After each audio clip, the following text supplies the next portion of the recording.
Born in June 28, 1577, Peter Paul Ruben, a Flemish painter who was greatest exponent of record paintings, dialism, reality, and scenius experience through his masterpiece includes portraits and landscapes. Ruben is perhaps best known for his religious and mythological composition. As an impressive and vast decorative programs, he presided over the most famous painter's studio in Europe.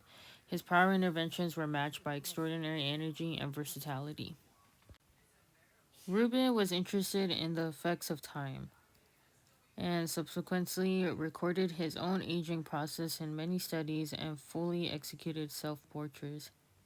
Here he shows himself as a middle aged man, still very much the central point of the composition, his gaze directing the viewer to the female figure, his second wife Helena. Notice the position of authority and protection in the way he positioned himself in relation to his very young wife and their child.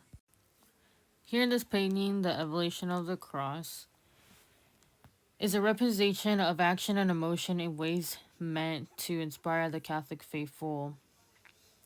This triptych was painted less than a century after Martin Luther challenged to the authority of the Catholic Church.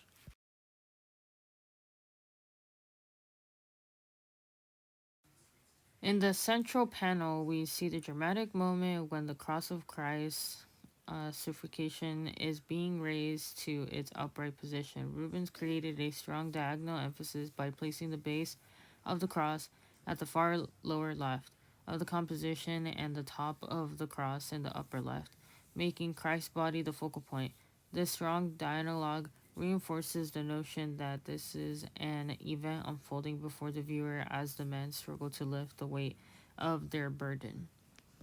In the left panel are St. John the Evangelist and the Virgin Mary, who, standing in the shadows of the rocky outcrop above them, look to their left at what unfolds their eyes, shown in quiet registration and grief over the fate of Christ. The group of women below is a stark contrast of overwrought emotion. Here, too, Ruben uses a dialogue along the line of the women from the lower right to the mid left and setting John and Mary apart, allowing the viewer to focus on their reaction. Lastly, in the right panel, continues the narrative event as Roman soldiers prepare to thieves for their fate, as they will be crucified along Christ. One thief, already being nailed to the cross on the ground, is foreshortened back into space, while the other, just behind him, with his hands bound, is being forcefully led away by his hair.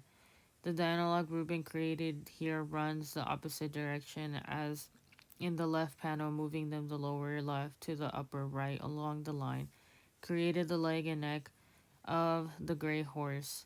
These opposing dialogues further created tension across the composition, heightening the viewer's senses of drama and chaotic action.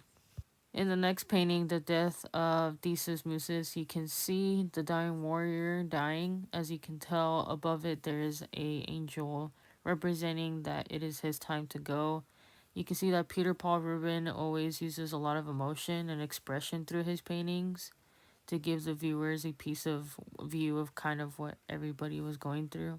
Although there's a lot going on in the Fall of Platoon, painted by Peter Rob Ruben, you can see there's a lot of chaotic events, but you can see each and every detail and facial expression and emotion put into this painting. In Greek mythology, the sun was carried across the sky by Helios in a divine chaotic. Helios' son Platoon asked his father to prove his relationship to the sun by letting him drive the solar chaotic for a day. Platoon's test drive goes poorly, he loses control of the horses and nearly crashes the sun into the earth. Zeus, to save the earth, is forced to kill Platoon with a lightning bolt and void. Metamorphosis, Helio attempts to talk to Platoon out of driving the chaotic, describing the difficulties of his divine workday.